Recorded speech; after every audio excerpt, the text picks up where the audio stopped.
What up, what up, what up, what up, what up, what up, what up, what up? What's good, people? What is up? What is that? They went from the fourth level of hell and sent us down to the seventh level of hell. Why? Because then you got Kwanzaa pulling out her titties. The whore pulled out her titties. And these whore bags over here started feeling and fondling on her tits. Mike. I don't have it to do with you. Girl, you can go over there, rant and rave. Girl, you can shake all your rainbow bright hair all you want, dear one. I'm not doing this. I'm not doing this with you, dear one. I'm not doing this with you, dear one. I don't have nothing to do with you, and I'm done. Baby, you can scream my name from the rooftops from now till Jesus come back. I'm done after this. Introduced to Tick's meat. Do you see what I see? Did y'all really let Hello Casting Wardrobe? Y'all let him roll up out of wardrobe with these fans on, giving us all of this, thinking we were not gonna see it. We have been waiting with bated breath and anticipating all season long for the slightest glimpse, and y'all just put it out there this episode in all of its magnificent glory. Listen, that young man said, "Baby, you ate on this first date. You giving up the cooch on the first date, okay? Or you gonna run me my coins?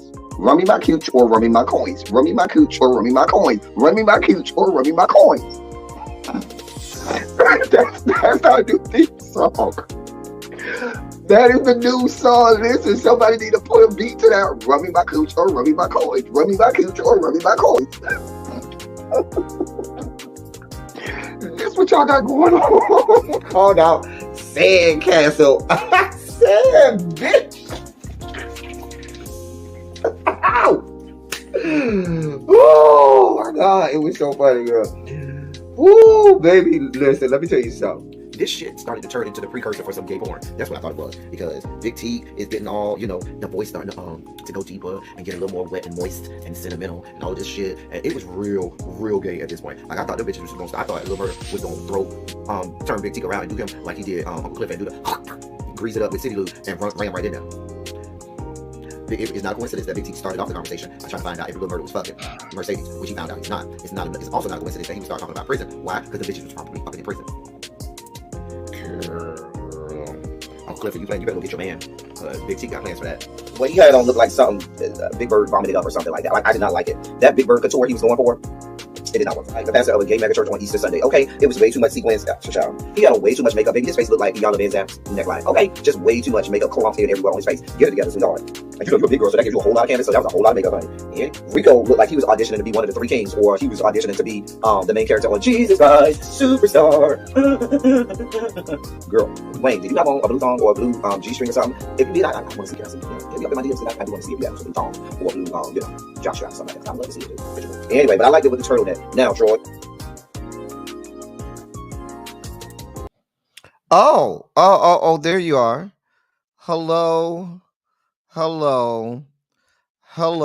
ladies and gentlemen, boys and girls, non-binary gender conforming members of our audience. Oh, I forgot to play. Listen, I wasn't ready for that to stop. I got to play this for y'all, don't I?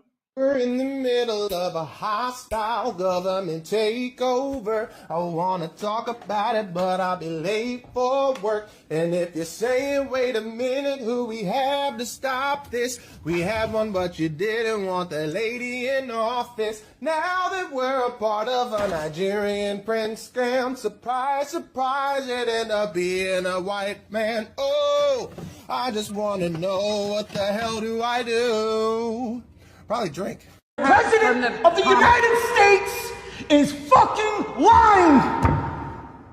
Look, I'm just like all of you. I hope to God that this president knows what she's doing. I hope she's got us all taken care of. But the truth is, I think this whole administration has completely lost their fucking mind! And I think we're all gonna die! We're all gonna die. That's where I'm at with it. I'm right there.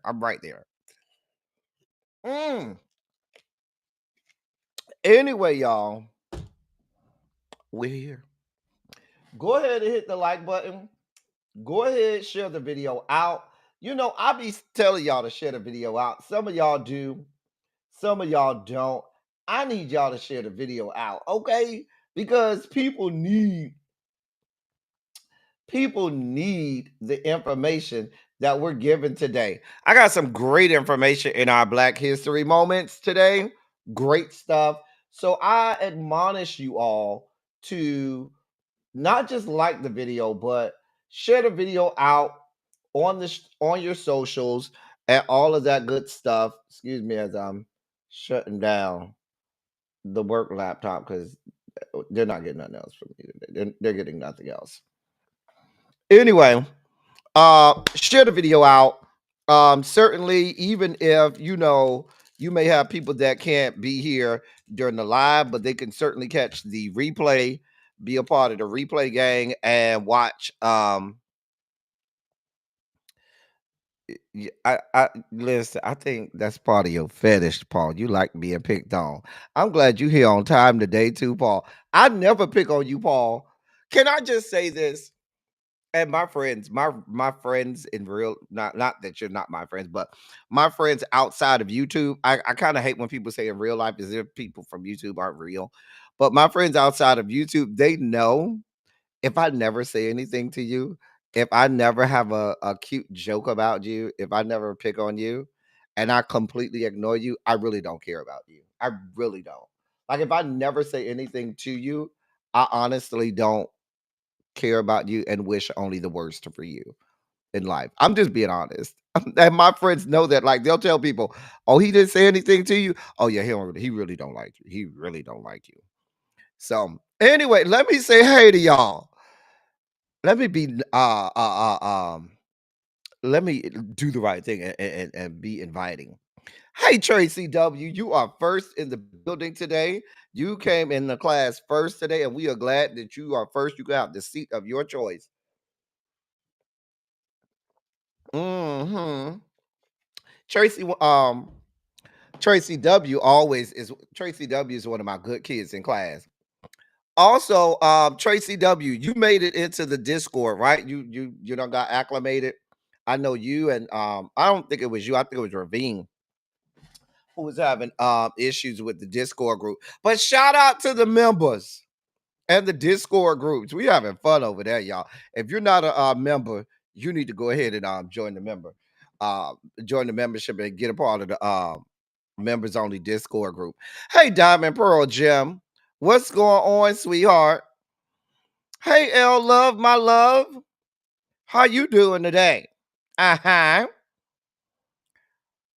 Look at Demetria. You ain't that early, Demetria. You are not that early. You right on time. Hey, Quake, sweetheart, what's going on, my love? Cassandra is here. How you doing today, sweetheart? Paula rolled up from under trade. And we so proud of him. Look here. Look at you, Paul. Here on time. Don't let me get used to this. Be done got spoiled. You got a cold listen. Well, we're gonna pray a speedy recovery for you and that cold over there. Get you some rest, get you some clear liquids, drink you some soup, get you some clear liquids. Um, I mean, if you want to take something to help out with the cold, go ahead. My drug of choice, if I have a bad cold or the flu, I just take me a good Aleve D and call it a day. It usually helps out with whatever I got going on. Hey, Complex 613, what's going on, sweetheart? How you doing? Sharice is here checking in from the West Coast, or as I like to call it, the left coast. Grown woman, don't try me. Good to see you, my love. I see all of the pupils filing in. Universal Goddess, one of my Haitian princesses is here. How you doing today, sweetheart? Sakvase. Aquarius Goddess is here. Aquarius Goddess, you got about a good week left. You know what I'm saying? I told you we'll give y'all Aquariuses back. We'll give it back to y'all on the 15th. Y'all can have it back on February 15th. But until Valentine's Day, it's still Capricorn season. I'm just saying. Hey, Ronald. How are you, sir? Hey, V Carter. What's going on, sweetheart? Antonia is in the building. We are glad to see her. Um,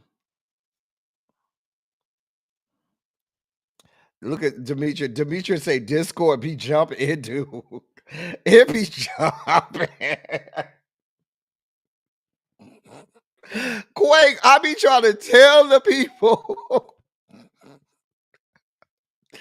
I be trying to tell the people, Quake, we have a good ass time down to the members only chat. They be thinking I be trying to sell memberships. But like I told y'all, we are here about community, okay? We are here about community. And that's a great community. Hey, Brown Mama. What's going on, sweetheart? Don't tell me you one of them Aquarius is grown woman. Don't try me. Please don't tell me you one of them Aquarius is child. You know what they say about y'all Aquarius is.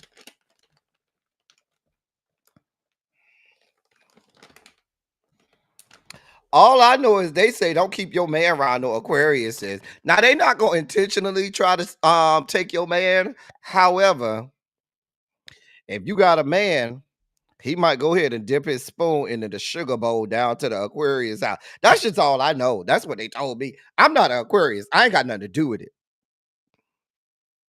I don't got nothing to do with it. Go talk to the people who told me about Aquariuses. Uh-huh.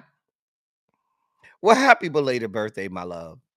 Well, when is your birthday, Aquarius goddess? Since you talking.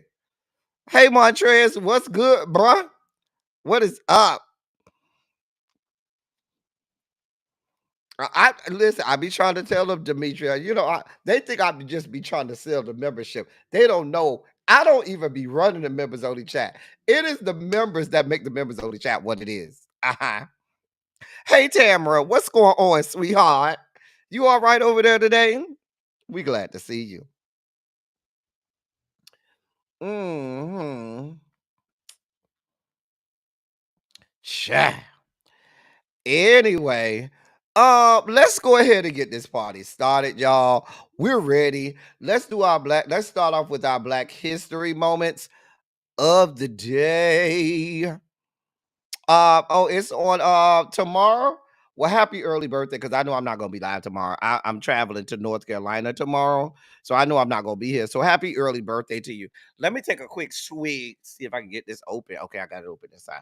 Let me take a quick swig. I keep this right by the on the office desk. I keep a bottle right on the office desk because you never know what they're gonna put me through at work. Hold on. Mm. Oh. Oh, I wasn't ready. I was not ready. Oh. Oh. That was for you, Aquarius goddess. Don't say I ain't never did nothing. Happy early birthday.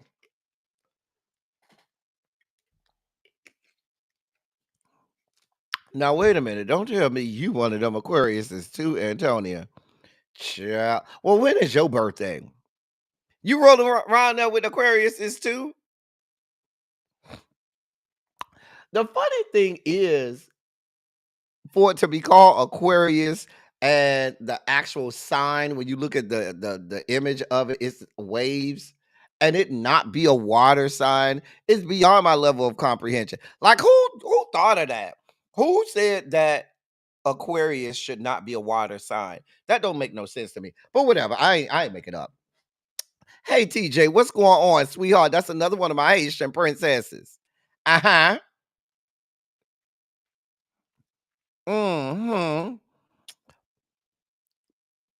Cha. Oh, your birthday. We did take a shot for you, Antonia. I forgot. I can't keep up. You know, we call y'all late Capricorns. You know, I mean, if it's not January, you know, I got to get the show to stay oily, Demetria, so I can always shimmy if I need to. But you know, they ain't ready for all of that. They ain't ready for all of that. They ain't ready for all of that. Anyway. Let's go ahead with our Black History moment of the day. We have two of them. We actually have a moment in Black History, and then we have some information for Black History Month. Okay, so our first Black History moment is a little known moment that a lot of people don't know about. So many of you all like to talk about Barack Obama and being the first black president. Many also people also uh, uh, um, ignorantly, I should say that Jesse Jackson was the first black man to run for president. He was not the first black man to run for president. The first black man to run for president was George Edwin Taylor, and he ran for president in 1904. Born in the pre-Civil War South to a mother who was free and a father who was enslaved, George Edward George Edwin Taylor would become the first African American selected by a political party to be its candidate for the presidency of the United States. Taylor was born on August 4th, 1857 in Little Rock, Arkansas to Amanda Hines and Bryant Nathan Taylor. At the age of 2, he moved with his mother from Arkansas to Illinois. When Amanda died a few years later, George fended for himself until arriving in Wisconsin by paddle boat in 1865. Wow, he had to fend for himself as a little boy. That's hard. Raised in and near La Crosse by a politically active black family, he attended Wayland University in Beaver Dam, Wisconsin from 1877 to 1879, after which he returned to La Crosse, where he went to work for the La Crosse Free Press and then the La Crosse Evening Star. During the years 1880 to 1885, he produced newspaper columns for local papers as well as articles for the Chicago Inter-Ocean. Taylor's newspaper work brought him into politics, especially labor politics. He sided with one of the competing labor factions in La Crosse and helped re-elect the pro-labor mayor Frank Whitebeaver Powell in 1886. In the months that followed, Taylor became a leader and office holder in Wisconsin's statewide Union Labor Party, and his own newspaper, the Wisconsin Labor Advocate, became one of the newspapers of the party. In 1887, Taylor was a member of the Wisconsin delegation to the first national convention of the Union Labor Party, which met in Ohio in April, and refocused his newspaper on national political issues. As his prominence increased, his race became an issue, and Taylor responded to the criticism by increasingly writing about African American issues. Sometime in 1887 or 1888, his paper ceased publication. In 1891, Taylor moved to Oskaloosa, Iowa, where he continued his interest in politics, first in the Republican Party and then with the Democrats. While in Iowa, Taylor owned and edited the Negro Solicitor, and which was a publication, and became president of the National Colored Men's Protective Association, an early civil rights organization, and the National Negro Democratic League, an organization of blacks within the Democratic Party. From 1900 to 1904, he aligned himself with the populist faction that attempted to reform the Democratic Party. Taylor and other independent-minded African Americans in 1904 formed the first national political party created exclusively for and by blacks, the National Liberty Party. Let me say that again, because we may need to revisit that. Taylor and other independent-minded African Americans in 1904 joined the first national political party created exclusively for and by blacks, the National Liberty Party. The party met at its national convention in St. Louis, Missouri in 1904 with delegates from 36 states. Why can't we have that now in the year of our Lord 2025? When the party's candidate for president ended up in an Illinois jail, the National Liberty Party Executive Committee approached Taylor asking him to be the party's candidate. While Taylor's campaign attracted little attention, the party's platform had a national agenda: universal suffrage regardless of race, federal protection of the rights of all citizens, federal anti-lynching laws, additional black regiments in the U.S. Army, federal pensions for all former slaves, government ownership and control of all public carriers to ensure equal accommodations for all citizens, and home rule for the District of Columbia. They had listen, their agenda applies today. Why is this not here? Taylor's presidential race was chaotic. In an interview published in The Sun, um, he observed that while he knew whites thought his candidacy was a joke, he believed that an independent political party that could mobilize the African American vote was the only practical way that blacks could exercise political influence. Well, ain't that the truth? And we are 121 years later. On election day, Taylor received a scattering of votes. The 1904 campaign was Taylor's first foray into politics. He remained in Iowa until 1910 when he moved to Jacksonville, Florida. There, he edited a succession of newspapers and was director of the African American branch of the local YMCA. He was married 3 times, but had no children because he was getting it in. George Edwin Taylor died in Jacksonville on December 23rd, 1925, at the age of 68. That, ladies and gentlemen, is George Edwin Taylor. Can we get the NLP back, the National Liberty Party, by black people, for black people?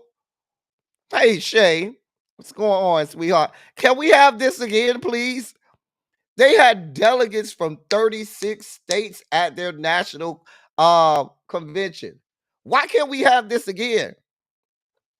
I'm gonna be in Raleigh this weekend. Janae, I'm gonna be. How you doing, Janae? I'll be in Raleigh this weekend. Child. Hey, David, what's going on? What's going on? Hey, little baby. Child. Antonio, let me tell you something about them tourists, man. Child. Child. Them tourists is there. I keep telling y'all, they snatch your soul. Play around with it. They'll have you laid out. Hey, Tarshell. What's going on? That's our first Black History moment, right? Our second moment in Black History is an app and a website that I was introduced to today that you all may love. So, and this was a white woman that introduced me to this app today, y'all. I said I got to bring this to my people. I'm definitely gonna drop it in the members only chat. So this is the symbol for an app called Eat Okra. Now I'm gonna take you to their website. Hold on. Let me take because I do want y'all to see this. So I want to take y'all to visit their website. Here we are right here. Let me take the all right. So here's their website. Let me make it big. Eatokra.com, and you can download the app from there. It is available in the App Store as well as on Google Play. This is an app that helps you find black owned restaurants and eateries all over the country. This app is designed to help you find black owned restaurants and eateries all over the country. I love it. I love it. It's an app. It's supposed to be designed for foodies and so forth. I went on, downloaded the app. I found several spots. Um, so I believe also, in addition to restaurants, they can recommend different things that you can purchase to buy, like seasonings and different things that are all black owned. They also highlight events in different areas that's black owned. That you listen, I was here for all of this. When I saw this, I said, let me bring this to my people. Let me show my people what this is. They spotlight several black owners of black businesses and different chefs and cooks on their website. Go either go to the website itself, or if you want to download the app, if you're somebody who travels like I do, here you can search in certain areas. Let me click my city. Miami, and have them search in Miami. Um, Bacon Bitch is one. Um, Duckanoo. Okay, see, and it gives you right here in the app. It's a little better, but this is on the web. I'm just showing you the website. But as you can see, there's a large focus right here. That's the downtown. Looks to be the downtown area, because if that's Liberty City downtown Overtown area, it looks like if I make that big, I could probably see closer. But based on where it's located, south east of Brown Sub, that's got to be Overtown area, close to downtown. That's what that is. You see some others up here in the North Miami area and some other place. I'm going to really go on this app, y'all, and explore it. If listen, I already went. I did a little bit of digging. Okay. And I wanted to bring this to you all. I'd never heard of it. I didn't know if you are. I am going to put it in the Discord, Tracy, but I didn't know if you all had heard of it. But I wanted to bring this to my people. It's called Eat Okra, EATOKRA. That's the name of the app, or you can go to eatokra.com and utilize it on the website. So had to bring this to y'all for Black History Month. I thought it was a great resource. Anybody in the chat heard of this before? If you've heard of it before, let me know. And if you know of other sites like this, um, let me know as well. Hey, Angela, what's going on? I had never heard of this app, and the fact that a white lady told me about this, I was floored. The Poker Beans area is in Liberty City. Like, if you want me to show you what a Poker Beans area, they're gentrifying the Poker Beans. Poker Beans area is right here in Liberty City. Like, if this is 7th Avenue, if I go real close, the Beans is gonna be 62nd. It's gonna be this area right here between 12th Avenue and 15th Avenue. I grew up on 15th Avenue and 68 Terrace. So the Beans is 15th Avenue right here. I know that's because there's no 16th Avenue in between here. So this is 15th Avenue right here. And the Beans go from 12th Avenue all the way to 15th Avenue. And it goes back here, it goes to 68th Street. Over here, and then over here closer to 14th Avenue, it stops on 67th. It stops on 67th.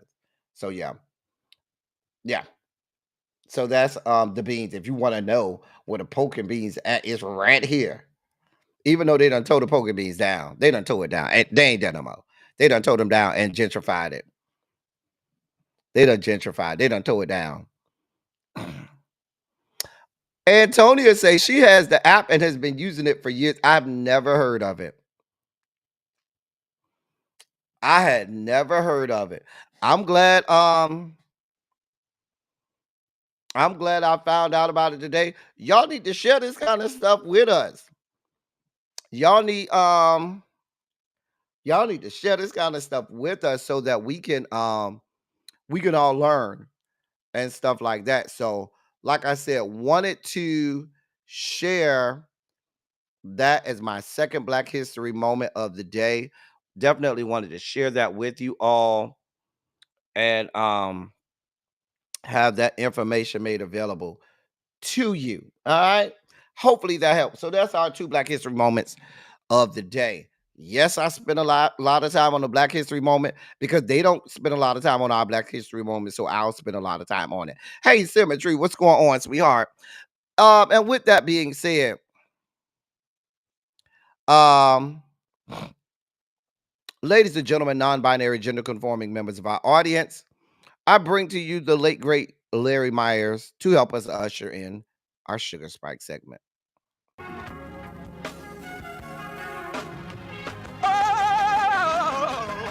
Oh, God. You see, this is the part that I like. Major sugar spike. So love now, I want to fight. That he gave, his only begotten son. Major sugar spike. And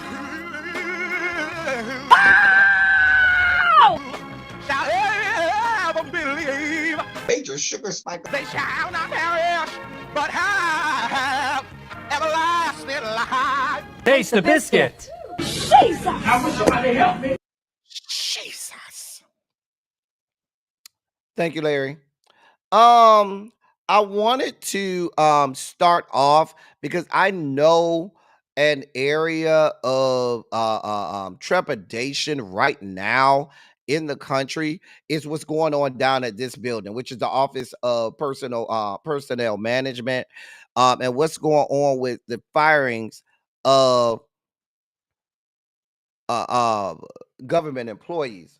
Well, a federal judge has paused Trump's federal worker buyouts. A federal judge today extended the deadline for federal workers to accept the Trump administration's sweeping buyout offer. The court will weigh the merits of the bid to block the offer in a Monday hearing.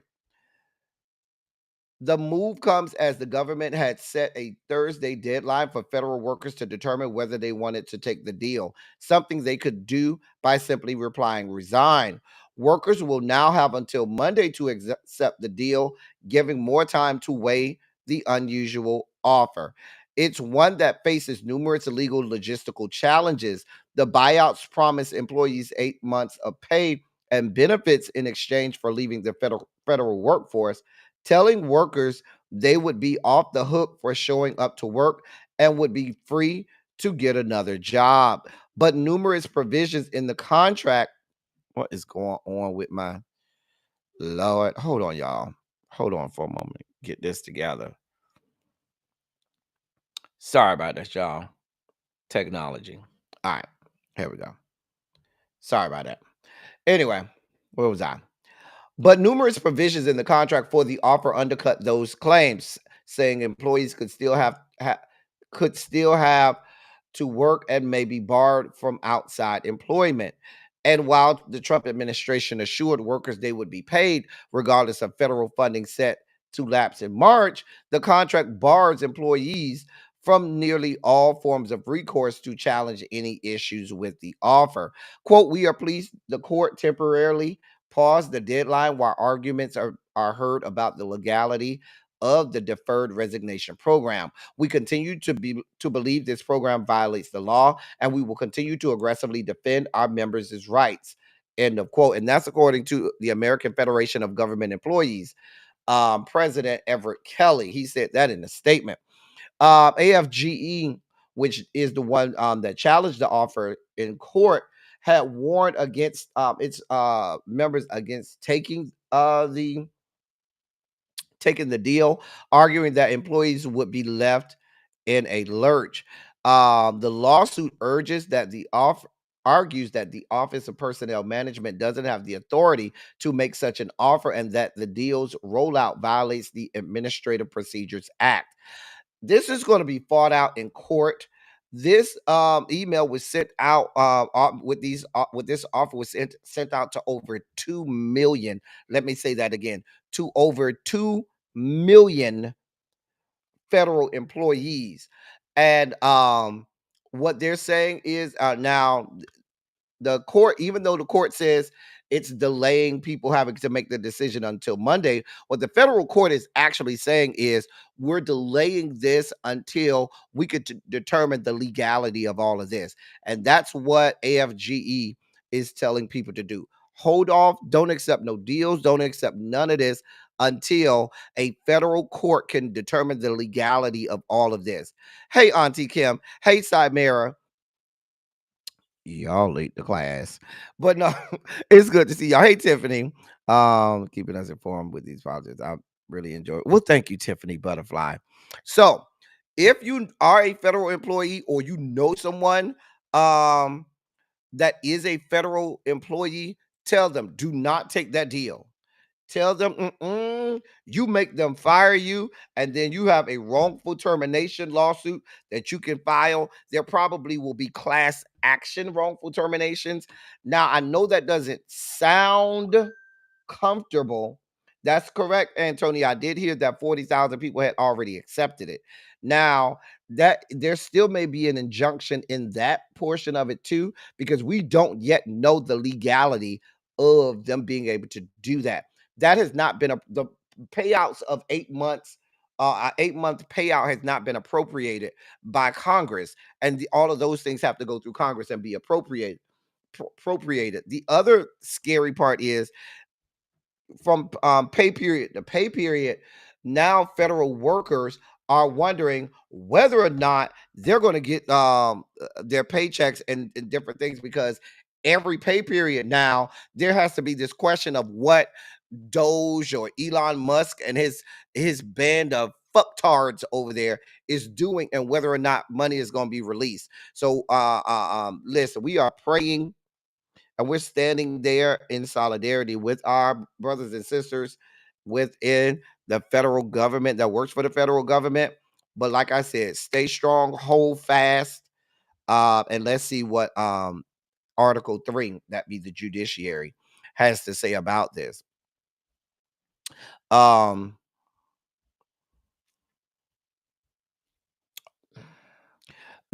from that's a good question, and from what I understand, Tracy, many people who have looked at it says that there could be the possibility that those people that take the buyouts could forego part all of their pensions or parts of their pensions. I am not sure all of the parameters of that. Like I said, I would just hold out and see what is determined with regard to in the courts. Let Article 3 hopefully figure this out in a way that works out for these individuals.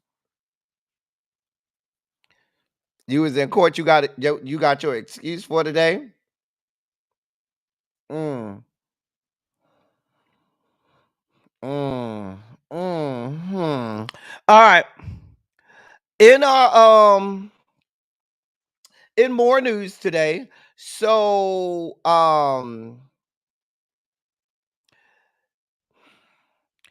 in a little bit of backpedaling and pussy popping, the Department of Justice has decided that they're going to restrict Doge. Well, the word they're using is restrict. There was some news articles that said that they were going to deny Elon Musk and Doge access to the Treasury payment system. The technical term that they're saying that they're going to do is restrict their access. The Trump administration agreed in a late night court filing Wednesday not to expand access to a sensitive Treasury Department payment system for special government employees working with the so-called Department of Government Efficiency. The filing followed a series of phone hearings for the lawsuit Wednesday in the U.S. District Court for the District of Columbia. The case was brought by current and retired federal employee unions that seek to block allegedly unlawful access to government employee data and protect any data that the Department of Government Efficiency workers had accessed. Several lawsuits, as well as Democrats in Congress have criticized the access given to allies of the Elon Musk led Doge. What the hell is going on with my phone? Dear God.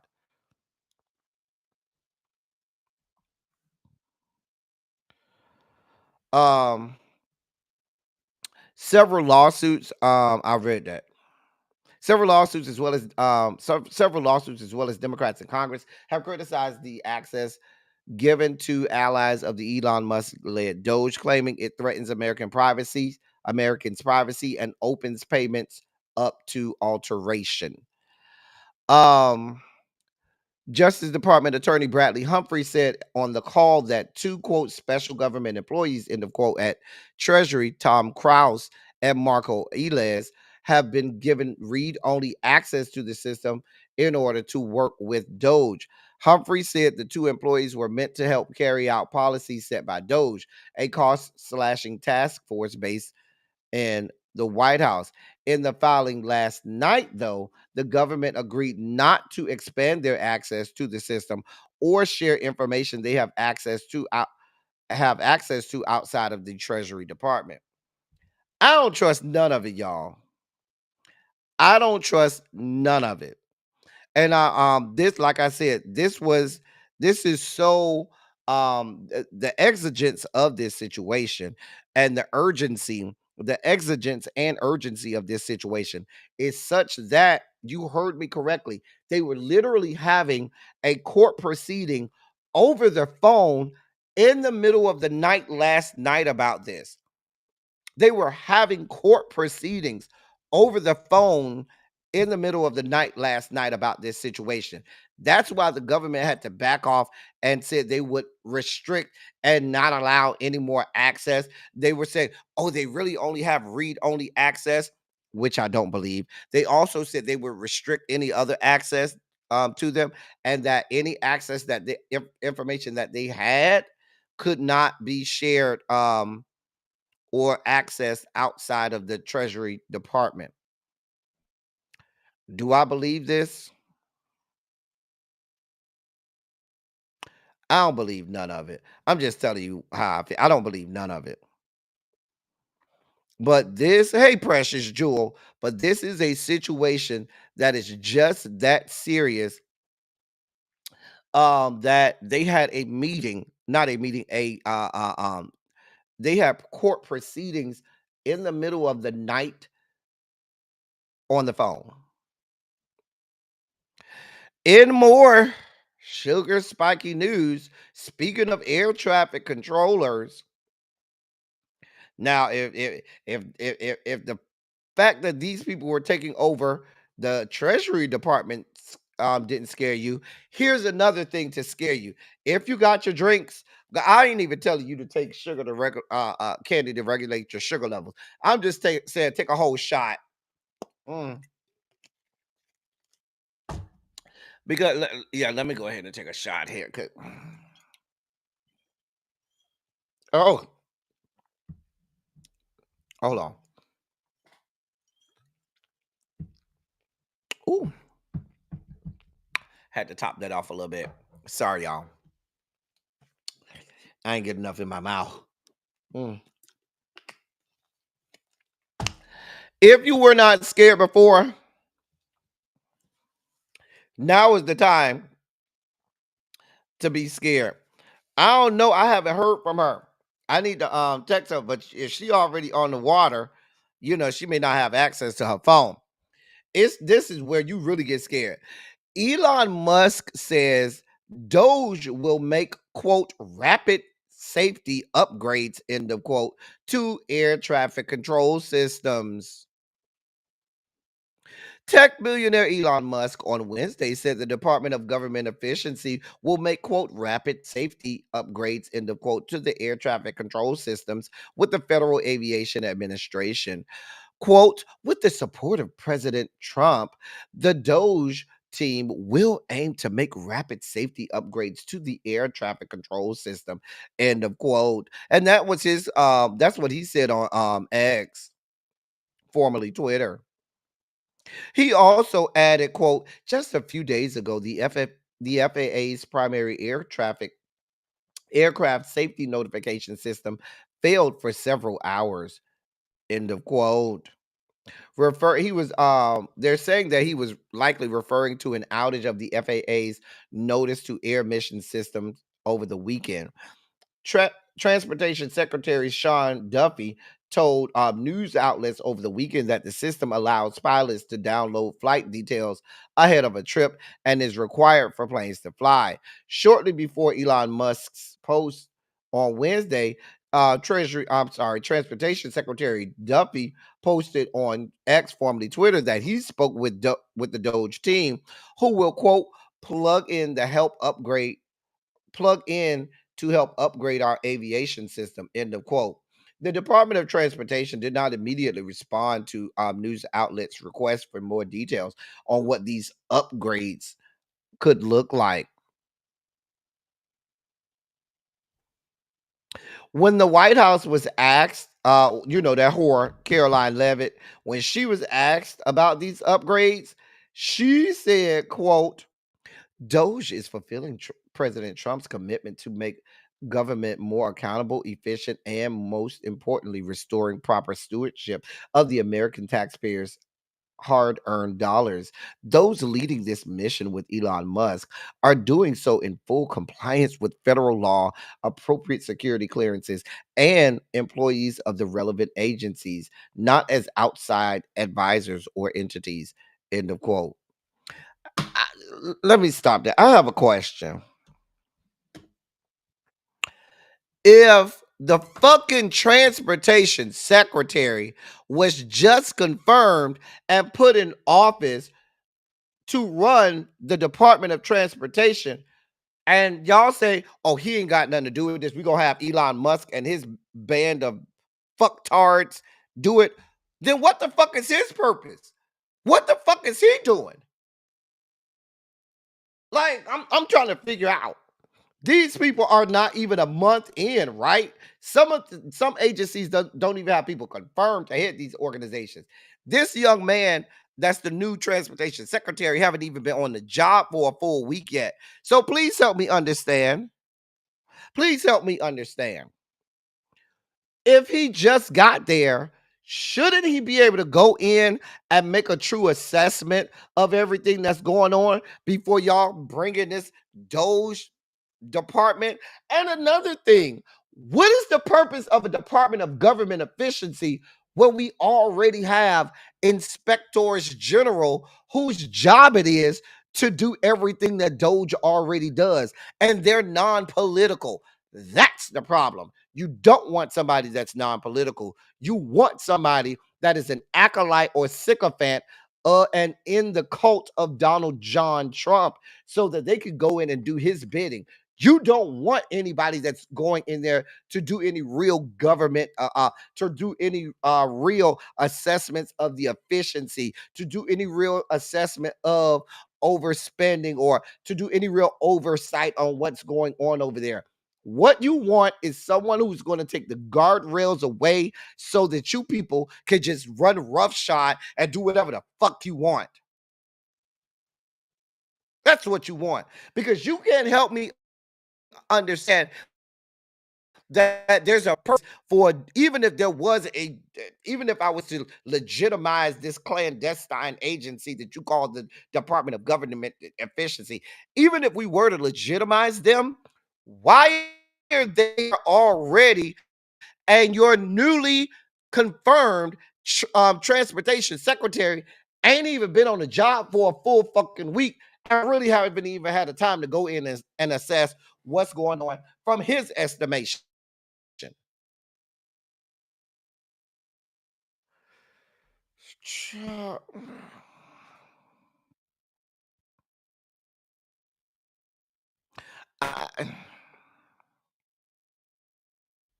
Hey, Brittany Janae.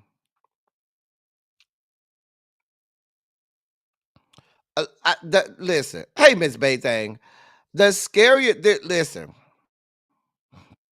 The scariest thing to me is putting these people in charge of the air traffic control system. Why? Because if you remember, like I did, remember when Elon Musk tried to remember the first time he tried to have one of his space ships go up in space?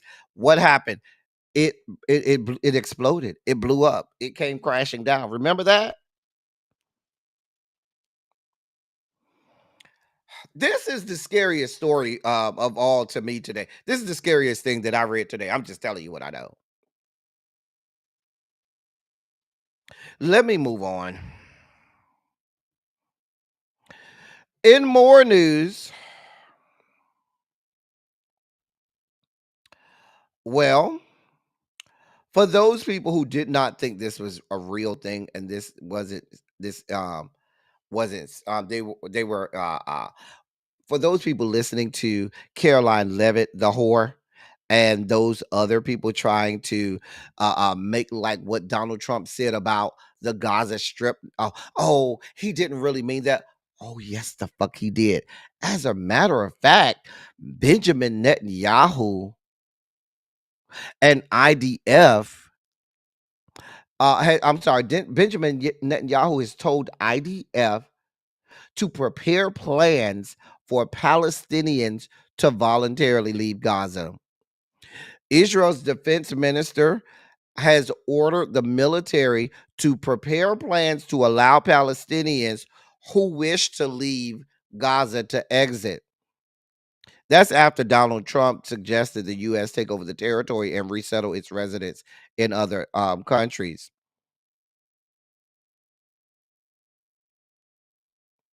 A Hamas official attacked the proposal as a quote declaration of intent to occupy, end of quote, as a declaration of intent to occupy Gaza, as Egypt, which Trump named as a possible destination for Palestinians, launched an intense behind the scenes diplomatic campaign to block it going forward.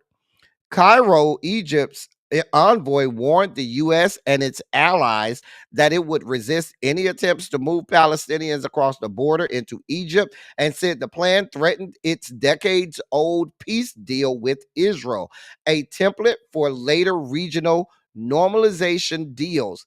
Inside Israel, though, mainstream political reactions to Trump's comments have ranged only on a spectrum of approval, with the opposition leader Yair Lapid describing the press conference as quote good for the state of Israel, end of quote, and former defense minister Benny Gantz saying Israel had quote nothing to lose, end of quote, from the proposal. So the Israeli people are here for all of it. Israeli government officials, they're here for all of it.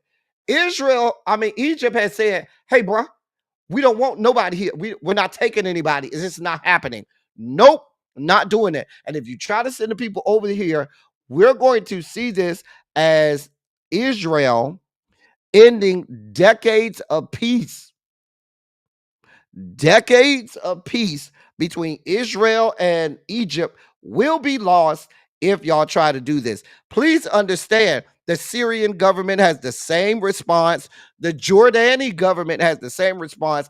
And all of the other Arab nations there said, if y'all want to see some shit shake down, go ahead and try it. So I just want, because a lot of times here in America, people don't care because they say it's all the way over there. The reason that we need to care is one, please no. Oh, let me read the second part. This is why you should care.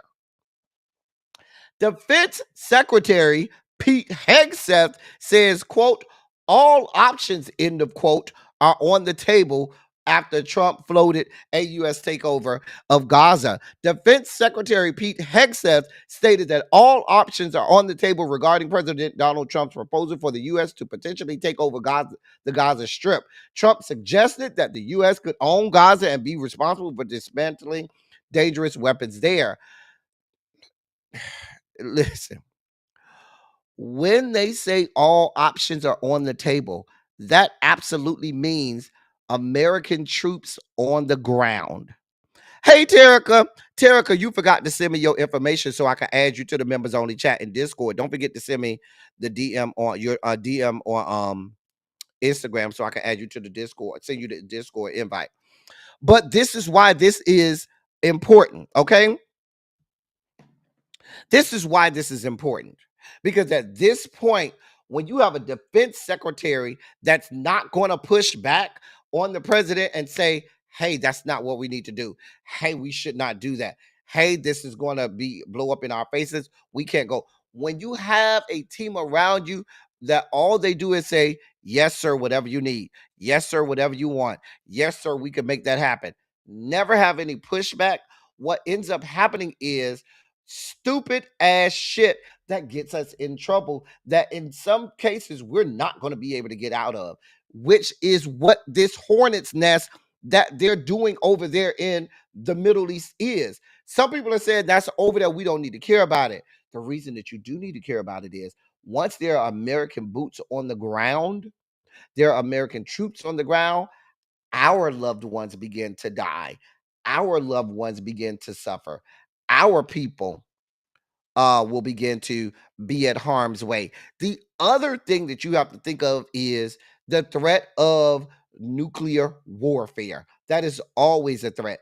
If you believe that those countries in the Middle East do not have access to nuclear warheads, you are fooling yourselves.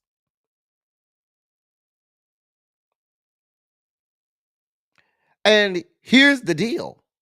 Here's let me give you let me help you out. Let me help y'all out. Okay. Let me give you a what seems because when I tell you this, you're gonna be like, that's not true. I'm gonna tell you it's true.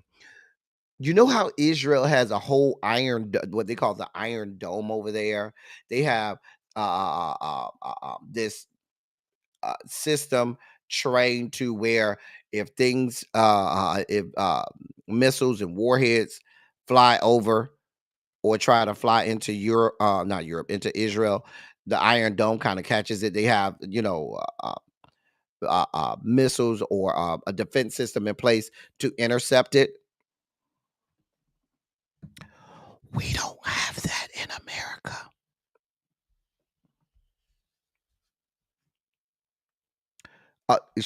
Do you need me to repeat that? We don't have that.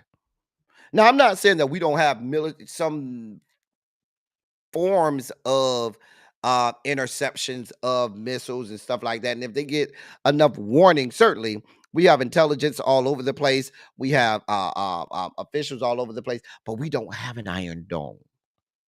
So what we have to rely on is our intelligence systems and so forth in order to see the threat prior to it happening and being able to be prepared to intercept those threats should they come. But we don't have an Iron Dome. Why do you think they were so worried about North Korea having access to military warheads? Because if they have military warheads that can hit the western coast, the west coast, we don't have an Iron Dome. We don't.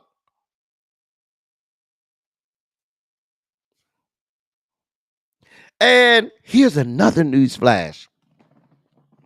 Let me tell you how war works, right? Here's how war works. You piss off enough of your allies, and you know how the old adage goes, the enemy of my enemy becomes my friends.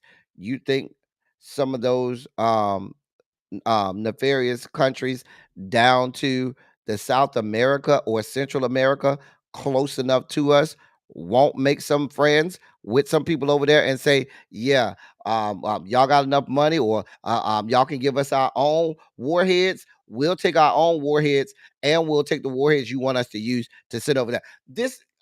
I don't want to be, an alarmist or scare people, but the point that I'm making is this. You got people that don't know what the fuck they're doing, trying to call shots about what's going on over there in the Middle East. And that is a scary thing. The Middle East is a very fragile situation. And if you do not think that this could directly impact Americans and American lives, you are fooling yourself. And we have a president and a defense secretary that are balls to the wall looking for any opportunity to go to war. If y'all give me 90 seconds, I'm gonna piece this together for y'all. Give me 90 good seconds. Let me paint you the real picture. Here's the real picture. The real picture is this. Donald Trump looks at Benjamin Netanyahu and learns from Benjamin Netanyahu as well as other dictatorial leaders around the globe. The one thing that you see in common with a lot of dictatorial leaders is either they're in war or the threat of war coming. And what that means is leaders feel like they can influence or manipulate the population to allow them to stay in power if they're if they're ravished in the middle of a war. If the and so Benjamin Netanyahu has stayed in this perpetual war. He doesn't want to give up any parts of there being this threat of war or perpetual war in Israel so as to keep himself in power. You do remember he did away with the Israeli equivalent to the Supreme Court. There's no checks and balances for him over there. He did away with this a few years ago. He completely dismantled and did away with the Israeli version of the Supreme Court that could check him. So now he's out there, balls to the wall, doing whatever he can, and he holds over the Israeli people the fact that they're in this perpetual war or the threat of the perpetual war, and he's the only one that's really able to keep them safe, right? Do you not think that Donald John, who we know is a warmonger, as well as Pete Hegseth, who is balls to the wall, wants to be a part of a war? He wants nothing more than to be DefSec in the middle of war. And I'm telling you, what they will do is they will take us to war. They will have us in a war. It will be November of the year of our Lord, 2028. We'll be in the middle of a war, and they will find a reason through a Republican-led House and Republican-led Senate to not have us remove the president. Mark my words for it. These people were not playing when they said you won't have to vote again. I'm sorry I had to connect those dots for you. This is why these things are important.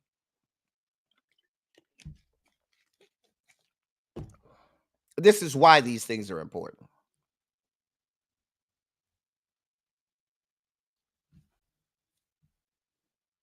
They have Congress, both chambers. They have the Supreme Court. And so for people who say, I don't need to worry about that stuff over there, it can directly affect us.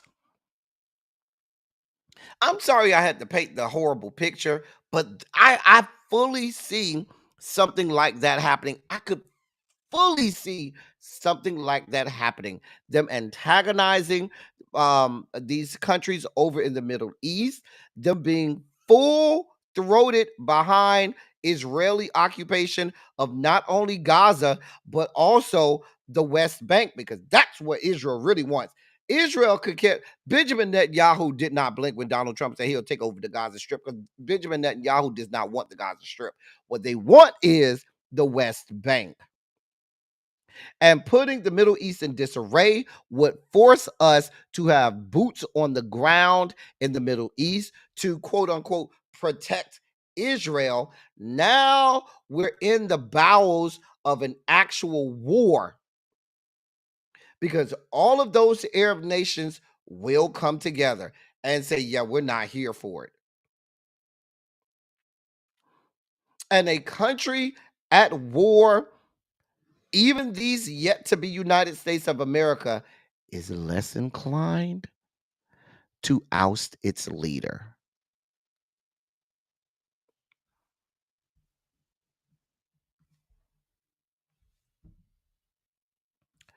Do that math for me. How you like them apples?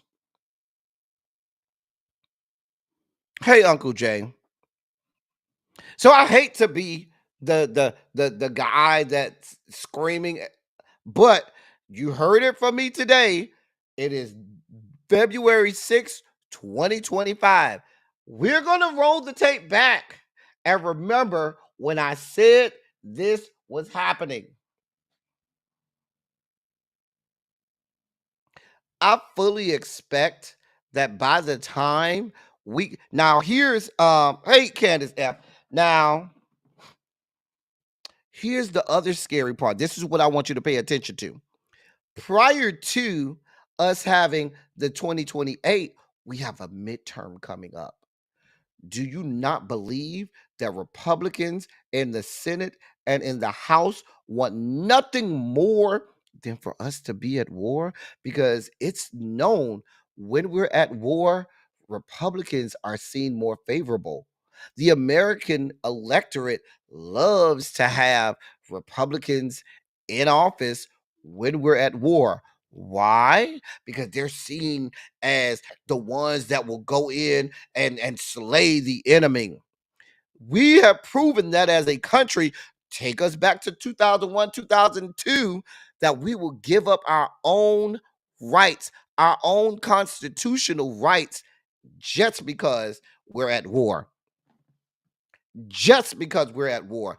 I promise you, I believe in all my body that by the time we get to the midterms next year, we will be at war somewhere.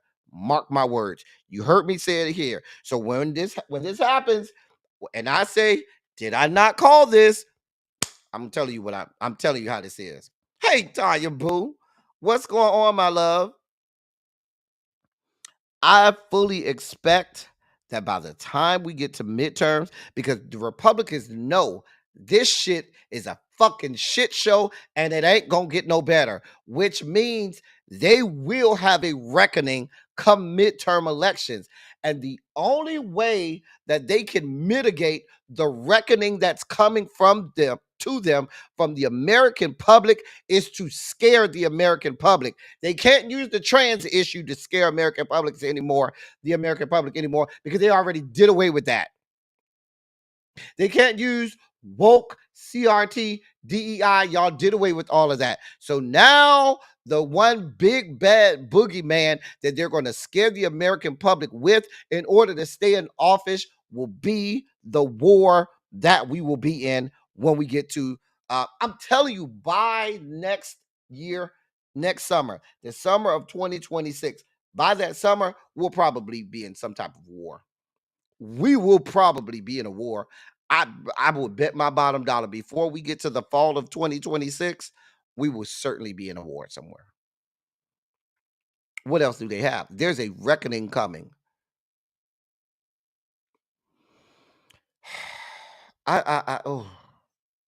I did all of that, and I'm way over time. Let me hurry. I got a lot of stuff to cover. I don't even is really be going live today. Hold on. I don't think she's going live today. She's supposed to be going out of town. So we might have a little bit of time.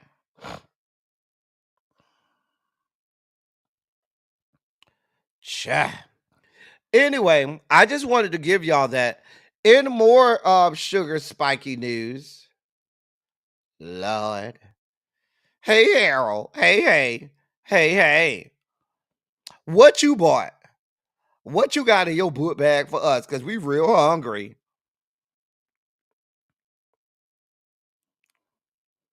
What you brought?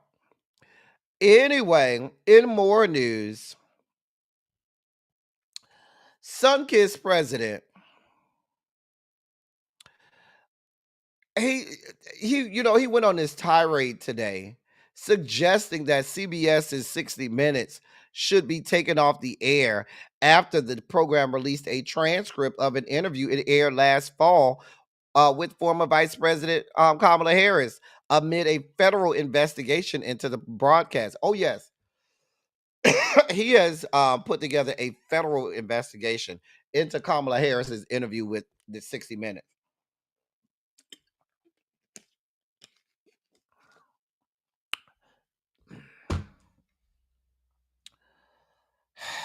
Here's what he said on Truth Social.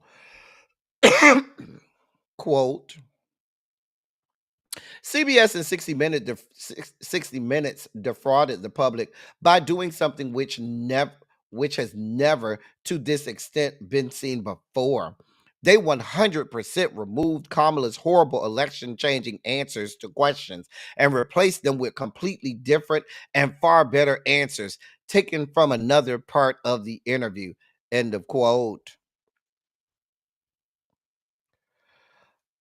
He and his allies have for the last few months argued that 60 Minutes edited the interview with Kamala Harris to cast her in a more positive light. Of course, 60 Minutes shared a full, unedited transcript of the interview with the FCC this week and posted it online. 60 Minutes came right out and said, quote, consistent with 60 Minutes' repeated assurances to the public that the 60 Minutes broadcast was not doctored or deceitful. In reporting the news, journalists regularly edit interviews for time, space, or clarity. In making these edits, 60 Minutes is always guided by the truth and what we believe will be most informative to the public, to the viewing public, all while working within the constraints of broadcast television. End of quote. Now, you should know your president is separately suing CBS for $10 billion with a B dollars over that same interview, arguing in legal filings that the news outlet, quote, engaged partisan and unlawful acts of election and voter interference through malicious, deceptive, and substantial news distortion, end of quote. He has gotten the FCC to go all into this, to look into this. Mind you, I got a news flash for this man. You do realize you won the election, right? So whatever advantages you thought Harris got or how positive you thought they made her out to be, sir, you won. What he's trying to do by suing CBS for $10 billion, he's trying to, once again, throw up a red herring. He knows he does not have an ice cube chance in hell of winning this. But what he's trying to do is he's trying to silence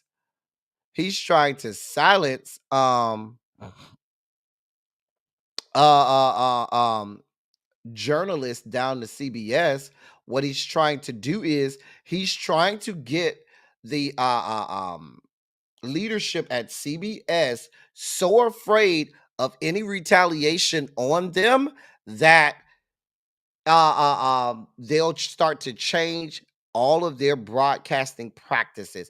He's already threatened to remove television licenses from CBS, NBC, ABC, and any news outlet that talks bad about him. What he's showing them is, I have the FCC under my control. What he's also saying to them is, there's no way that you think that Congress is going to help you because I have their balls in my hand and I squeeze them whenever I want to.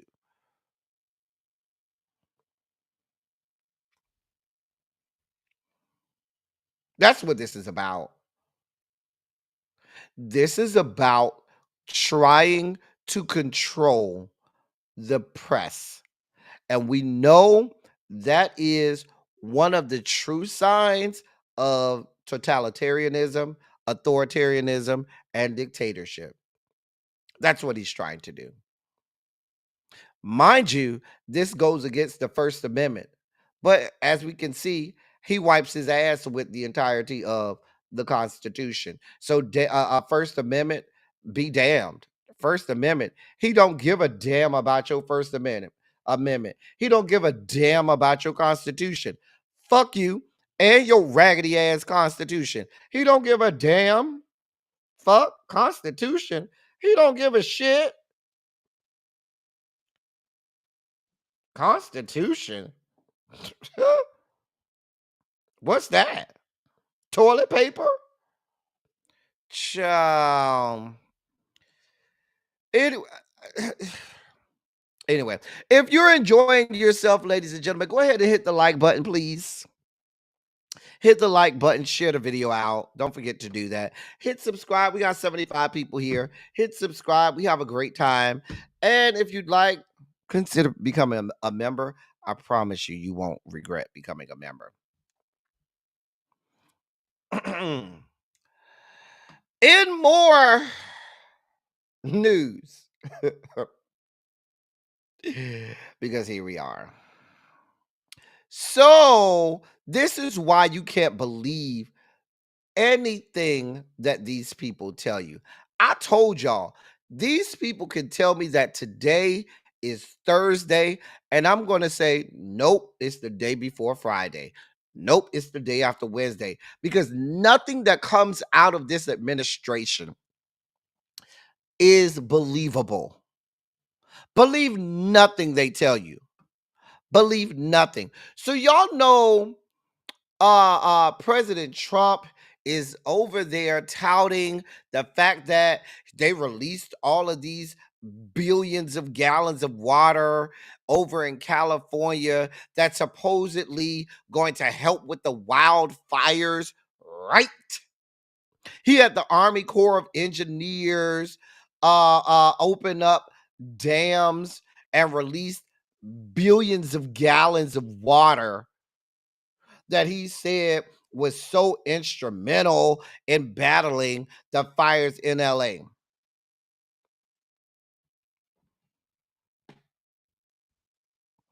None of the water even reaches Los Angeles or any area where the fire is.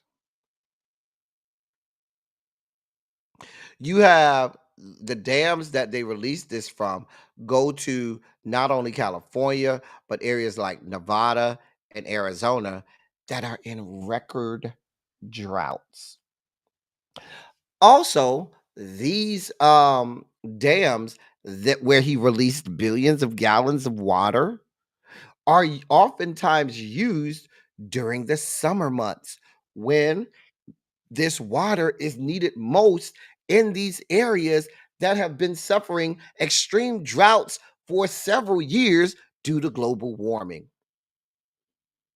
So now, when we get to next summer and there's a shortage of water, just know it's because your commander in chief, your president, who doesn't believe in global warming, who has gutted the Environmental Protection Agency, who wants to drill, baby, drill. He has put your water supply over on the West Coast in jeopardy because he just let up billions of gallons of water spill on out, telling y'all that he helped stop the fires, and the waters never even made it to the fire. Didn't even get anywhere close to Los Angeles.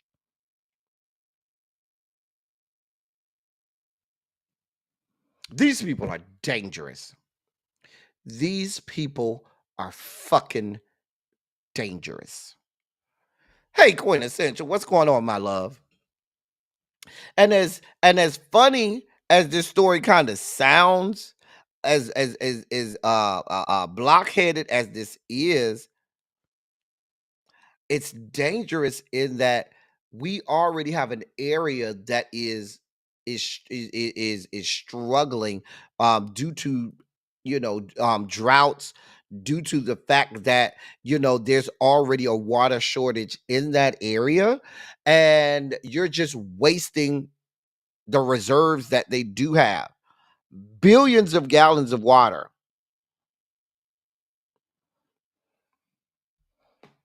A mess. Just a goddamn mess. Moving on. In more sugar spiky news, well, ladies and gentlemen, I'll tell you now. Go ahead and before I get to the Larry, where you at, Larry? Because we're gonna need you for these two stories, ladies and gentlemen, non-binary gender conforming members of our audience. I got to bring Larry to y'all again because these next two stories might send me over.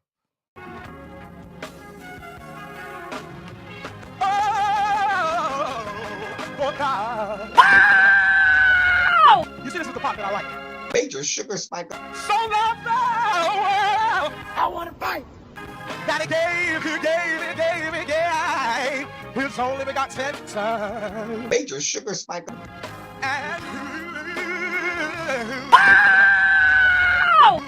shall ever believe. Major Mr. Sugar Spiker. They shall not perish, but have everlasting life. Taste the biscuit.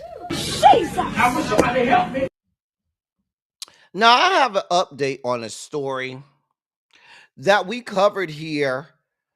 Oh, shoot. Was it last year? It was either last year or in late 2023. I think we covered it in late 2023. If you've been here long enough, you'll remember. Okay.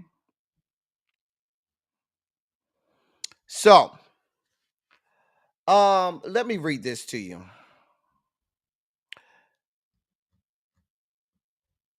The 15-year-old Cape Cod boy who pleaded guilty to trying to drown a 15-year-old black acquaintance will serve no jail time after a Massachusetts judge suspended a 3-year sentence in juvenile detention center. Instead, John Sheeran must complete 720 hours of community service and stay away from his victim. And that's according to Judge Sylvia Gomez. This ruling came out Monday. Despite the light sentence, John Sheeran's lawyer, Kevin Reddington, insisted his client was the real victim, even though the teen, son of a wealthy ferry mogul, had pleaded guilty to charges of attempted murder and assault with a dangerous weapon.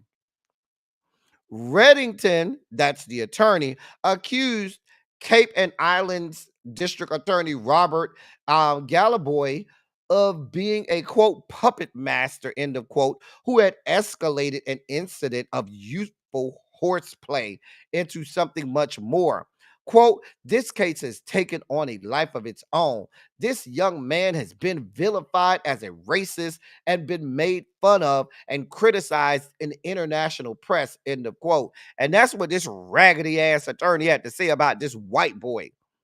The incident took place on July 19, 2023 at Goose Pond in Chatham, Massachusetts. The black teen had come to the lake on his bike to meet up with Sheeran and other boys he assumed were friends. We reported on this back then, but I'm giving you the background for people who weren't here back then. Sheeran instructed the black teen to ride his bike, which belonged to his brother, into the lake. After two other boys began throwing rocks at him, the victim, who could not swim, put on a life jacket and waded in the pond. He continued to be pelted with rocks, as the white kids called him the N-word, as well as boy.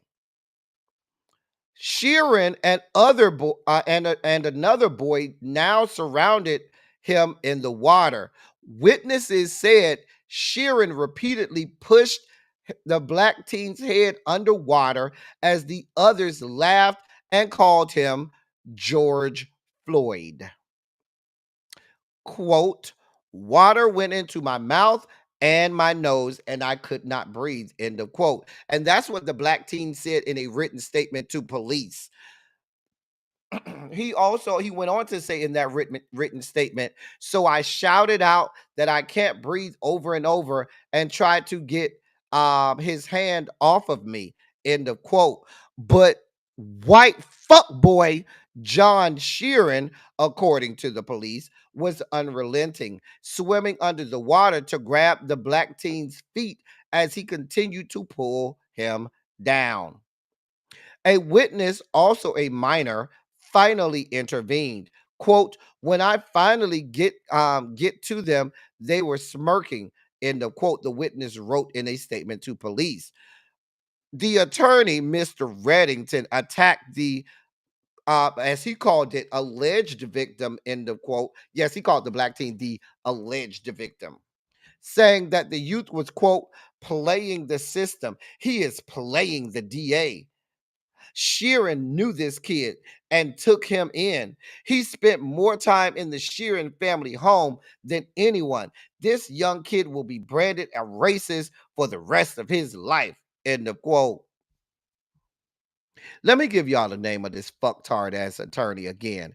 His name is Kevin Reddington. Reddington. Because he ain't shit. Reddington also went on to say that adults have confronted Sheeran on the streets, calling him a racist. Why wouldn't they? He referenced a report by forensic psychologist Dr. Paul Ziesel, who called the criminal charges against Sheeran a quote travesty, end of quote.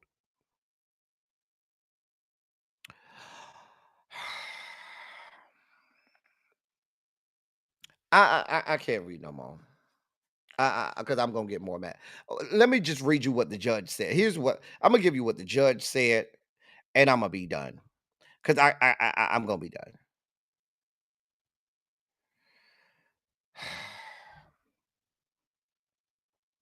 Here's what the judge said. I have focused on the young man here who made a horrific mistake. Let's take race out of it. It would still be a horrific set of circumstances. You made a poor choice. You, as a human being, to hold anyone underwater for any period of time, knowing they can't swim, is horrific.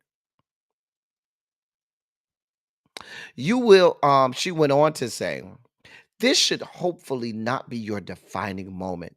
You will go off and do wonderful things in your life. End of quote.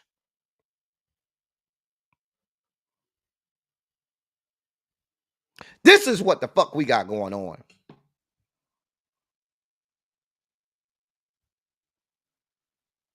No jail time. None of that. No. Y'all had the boy in the water, couldn't swim. Thank God he had on a life vest. Y'all threw rocks at the boy. You called the boy the N-word. You called him N-word boy. You called him George Floyd. You then started pulling him underwater, right? But this ain't that. Let's take race out of it. This is what we have sitting judges saying. We don't want this to be the defining moment. She literally said, you'll go on to do wonderful things in your life. Really? So now he's the victim, and the black boy that almost died. It, I'm having a hard time, y'all. I'm spiking out, y'all. I'm spiking out. I'm spiking out.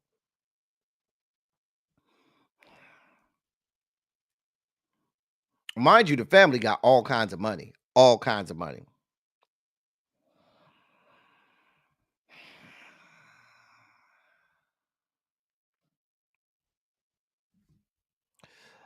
Shall I remind you where this is taking place? Massachusetts. You know, some of these northeast states try to come off as being, holier than thou, pious and self-righteous. We know Massachusetts to be one of the most racist states in this country. Let's be brutally honest. Massachusetts is just as racist as it gets.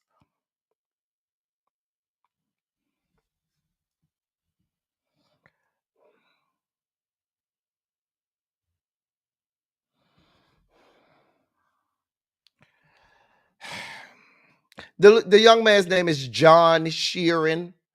The lawyer's name is Kevin Reddington. Do what you wish. I got to move on before I spike all the way. Oh, God, it's not getting any better. Dear God, Jesus. Oh, Jesus. I thought I was about to get out of this sugar spike segment, and we go from one fucked up ass story to another one. Hey, D, what's going on? Thank God this is our last sugar spike story. Thank you, sweet 7-pound, 3-ounce baby Jesus. I'm gonna get to this story. I'm gonna try and do it real fast and try not to spike out because I don't want to spike out.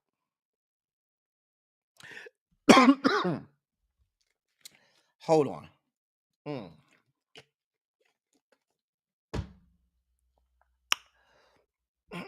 Let me put my journalist hat on and try not to emote during this story. A coalition of 16 Florida civil rights groups have sent a letter to state prosecutors urging them to reconsider last week's decision to drop all charges against an 18-year-old Donald Trump supporter accused of threatening two Kamala Harris voters with a large machete. Neptune Beach Police Chief Michael Key Jr. told reporters that 18-year-old Caleb Williams and 7 other teen friends drove to a suburban Jacksonville library last October, determined to, quote, protest and antagonize the opposing political side, end of quote. Holding Trump flags, the young Republicans began taunting a group of Harris supporters. Tensions flared. Caleb Williams, who you see pictured here, his Trump flag was attached to a large machete. Police said he used this large machete to intimidate 2 women ages 71 and 54 by, quote, brandishing the machete in an aggressive way, threatening posture in an aggressive, threatening posture over his head, end of quote. A witness captured the scene in a photograph showing Williams smiling as he waves the machete over his head in front of the 2 Harris supporters who told police they feared for their safety. Quote, I'm extremely angry at this. It's one thing to exercise your First Amendment right, which we so dearly take as a sacred right. But the moment you move to violence, that goes out the window. To say I'm disturbed is an understatement. I'm mad. End of quote. And that's a quote from the Neptune Beach Police Chief, Michael Key. I can't read no more. I don't know. I'm going on. I gotta move on. I can't read no more. I'm freaking spiking out, y'all. I'm spiking out, y'all. Listen, where's Larry? Larry.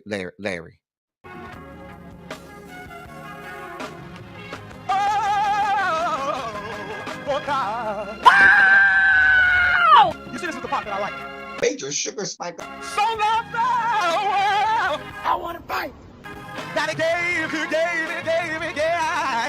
His only begotten son. Major sugar spike. And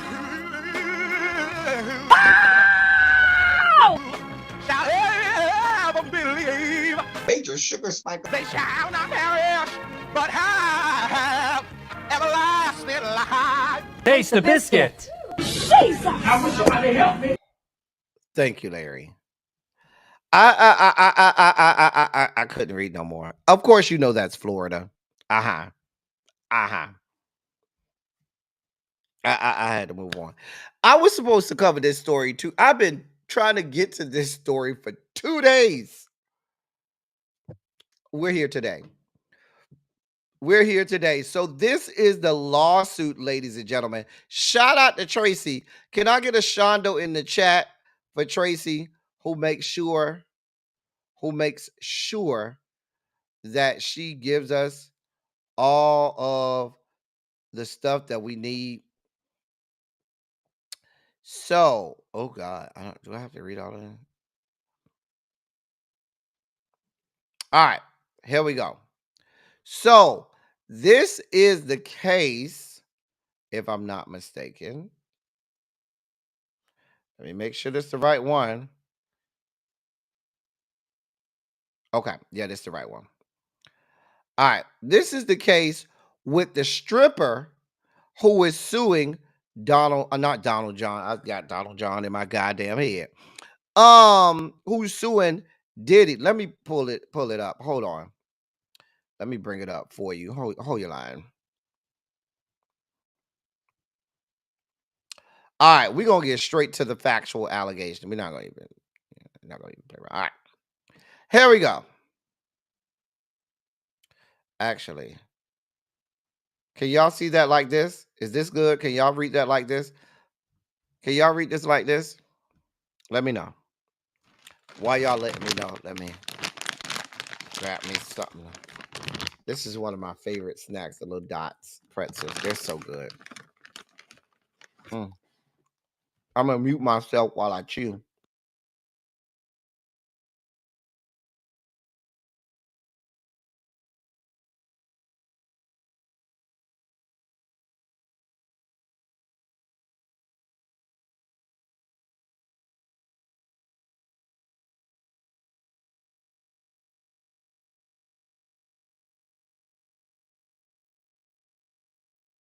Can y'all read that?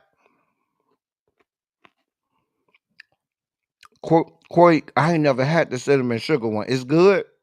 Oh, you gonna make me go buy it. Quake, don't tell me that.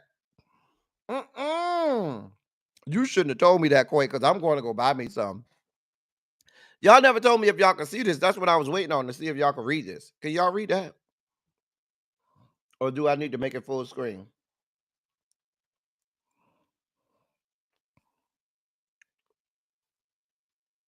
Well, since nobody ain't saying that, I'm just gonna assume you can read it.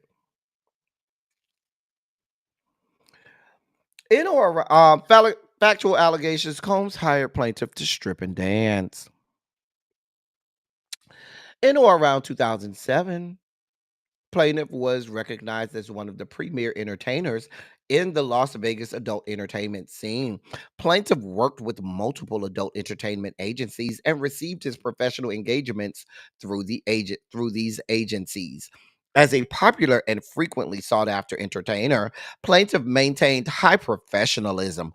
Both plaintiff and the clients operated under pseudonyms, such that plaintiff did not know the identity of the person he was meeting until he arrived at the engagement and met the client. Both plaintiff and his agencies clearly communicated his boundaries and limitations to the clients at the outset of his engagements. In or around 2007, plaintiff was booked through one of his agencies to perform a strip show in a hotel room in Las Vegas. In accordance with standard procedures, plaintiff did not know who he was meeting until he arrived. On this occasion, the client was Combs. When plaintiff arrived, Combs conducted a full body pat down. I'm sure. Plaintiff commenced his performance, which consisted of dancing and stripping. When the performance concluded, Combs paid plaintiff $1,500. In the following months, Combs booked plaintiff for at least 2 additional engagements in Las Vegas through plaintiff's agencies. As was the standard procedure, the client's name was not revealed ahead of time, and plaintiff did not know he would be meeting Combs until he arrived at the hotel room. Each time, Combs was present in the room with a different woman. On these additional engagements through plaintiff's agencies, Combs offered Combs offered plaintiff beverages, which plaintiff consumed. Combs also asked plaintiff to apply baby oil to plaintiff's skin during the performances, which plaintiff did. After applying the baby oil, the baby oil. Now we getting to see why he have so much baby oil. After applying the baby oil, plaintiff became unusually sleepy, disoriented, confused, exhausted, drowsy, weak, confused, sluggish, numb, and alarmed by the sensation of being trapped in his own body. Plaintiff felt a heavy sensation behind his eyes and felt that moving his body became more difficult and exhausting. While plaintiff was in this disoriented state, Combs instructed him to perform acts that were outside the scope of the agreed upon performance and limitations set by plaintiff and his agency. Combs instructed plaintiff to engage in acts such as masturbating while Combs and the woman engaged in sexual intercourse. Plaintiff left in an incapacitated state after applying the baby oil to his skin, found himself mentally and physically unable to resist or express his discomfort, leading to his unwilling compliance with Combs's demands. Once the intoxicating effects of the substances had subsided, plaintiff felt a deep sense of humiliation and shame for being coerced into such acts. I should tell you, this reminded me of that episode. Um, this reminded me of the episode of Cross. If you watch the show Cross, if you ain't seen it, oh well, you finna get that spoiler. When the lady, remember the lady went to the man house that was impersonating all of the serial killers, and when she first went to his house, he knew that she loved baby oil. I mean, not baby oil, hand sanitizer. And um, when he offered her a drink, she was like, "No, I don't want nothing to drink." But she quit as soon as she came in the house. He remembered that she always used hand sanitizer. And first thing he did was she saw the little hand sanitizer right next to the door, and she used the hand sanitizer, put it on her hands. And when she came in, he was like, "Oh, you didn't want to have a drink? You thought that I was going to do something to you or put something in your drink?" He was like, "No, I would never do that." But the hand sanitizer, he let her know it was in the hand sanitizer. Next thing you know, she was passed out, and he had to put the little whatever, you know, drug or whatever. It was topical, and it could get through her skin apparently, and using the hand sanitizer. And that's how it got in. I was like, oh, and so this made me think about that. That's what it made me think about. Anyway, Combs recruited plaintiff to work for him directly by promising to launch plaintiff's music career. On or around the third time Combs booked plaintiff through an agency, Combs asked plaintiff to stop working with his agency to work directly for Combs instead. Plaintiff responded that he was experiencing financial difficulties and could not afford to stop working for the agencies. Plaintiff explained that he earned his livelihood by working for his agencies as an adult entertainer, but that he hoped to become a musical artist. Upon learning that plaintiff was an aspiring musician, Combs offered to listen to plaintiff's music and express a willingness to help him advance his career. Combs made statements such as, quote, "I can make you a millionaire overnight," end of quote, and quote, "I can change your life in a second," end of quote. Combs specified that he would give plaintiff $1 million for a song plaintiff wrote for him. Plaintiff was excited for what felt like a tremendous opportunity. Having a direct connection to one of the most prominent and powerful figures in the music industry, who is known to have made ordinary people into stars, felt like an incredible stroke of luck and and and a once in a lifetime opportunity for plaintiff to achieve his dreams. Plaintiff hoped to impress Combs and earned the chance to become successful in the music industry. Combs asked plaintiff for his phone number so that Combs could contact him directly. Plaintiff gave Combs his phone number. Combs fraudulently used plaintiff's musical aspirations along with intimidation and covert drugging to obtain plaintiff's compliance with Combs's sexual demands. After plaintiff provided Combs with his contact information, Combs invited him to meet on numerous occasions, offering to listen to his music. Believing that Combs would review his work, plaintiff accepted these invitations and traveled to meet Combs in locations including Las Vegas, New York City, Los Angeles, and Miami. Maintaining the appearance of professional interest, Combs purchased airline tickets and hotel accommodations for plaintiff through his record company, Bad Boy Records. After Combs began to arrange their meeting directly rather than through plaintiff's agencies, Combs' behavior shifted in the absence of an agency overseeing the transaction. When plaintiff arrived to Combs' location, which ranged from hotel rooms in various cities to Combs' properties in various states, Combs regularly conducted a full body pat down and confiscated plaintiff's phone when he arrived. Combs regularly had a firearm present either on his person or visible in the room. Plaintiff, aware that Combs had been involved in shootings and violent altercations in the past, felt deeply fearful of doing anything that could upset or anger Combs. Combs reinforced his fraudulent display of professional interest by setting up mobile studios and frequently playing his upcoming music releases for hours on end, showcasing his prominence in the music industry to plaintiff. At nearly every gathering, Combs issued grandiose promises of career assistance to plaintiff, boasting of his ability to make people millionaires and change lives overnight.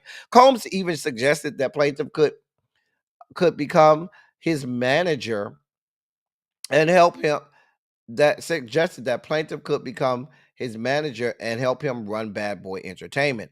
At Combs's request, plaintiff brought recordings of his music to listen to. However, each time Combs quickly shifted the conversation away from plaintiff's music and directed plaintiff to perform a strip show.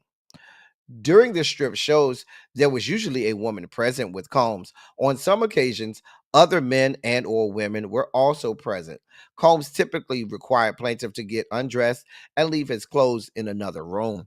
Combs then barricaded the participants inside the room where the strip show would take place by placing furniture and other objects in front of the door. Being physically confined in the room without his phone, clothes, and other belongings, along with Combs's firearm serving as a visual reminder that he was armed, made plaintiff feel trapped, fearful, and as though he were not free to leave. That's a bit of information we haven't gotten in the past. I don't know that we've read in some of these past ones about him barricading the door. I don't know if we've read that. Somebody remind me if we've seen that in some of these previous ones, because I don't remember seeing that. Combs offered plaintiff beverages, which plaintiff sometimes consumed. Combs routinely asked plaintiff to apply baby oil to plaintiff's skin during the strip show. Following the application of the baby oil, plaintiff became drowsy, lethargic, weak, and numb, although plaintiff did not connect these effects with the baby oil until years later. Combs frequently pushed plaintiff to apply more baby oil, saying things like, quote, "You're getting a little dull. Rub some more baby oil on yourself." End of quote. If plaintiff refused to apply the baby oil, Combs became irate. On multiple occasions, Combs squirted large amounts of baby oil onto plaintiff's skin, coating his skin so heavily it dripped off of his body. The baby oil. That's why we need so much baby oil. Each time that plaintiff applied the baby oil, he was overcome with the same drowsy, extremely tired sensation. Plaintiff felt his eyes become heavy, and when he looked in the mirror, his eyes appeared droopy. The overwhelming drowsiness caused him to fall asleep for unknown periods of time. Often he lay down on the couch, alternating between sleeping and waking. After applying the baby oil, plaintiff became uncoordinated and confused. Plaintiff stumbled over furniture and objects and got lost when trying to find his way to and from the bathroom, and even once fell asleep in the bathroom. On one occasion, Combs asked plaintiff to record sexual activity with a camera, but plaintiff was unable to hold the camera straight without swaying his arm. When plaintiff was in this drowsy and confused state, Combs directed plaintiff to masturbate and to engage in sexual contact with the woman present, which included touching the woman's breast and engaging in sexual intercourse with her. On some of these occasions, Combs placed his hands on plaintiff's penis and stroked plaintiff's penis. Plaintiff tried to communicate at the outset of the meetings that his performances were limited to stripping and dancing and that he was not willing to engage in sexual activity. Yet, if plaintiff refused the beverages that Combs offered or hesitated to apply baby oil to his skin, Combs became enraged, screaming at plaintiff, throwing objects, and clenching his fist as if about to strike plaintiff. On several occasions, plaintiff found his penis involuntarily erect, even though he was not sexually aroused.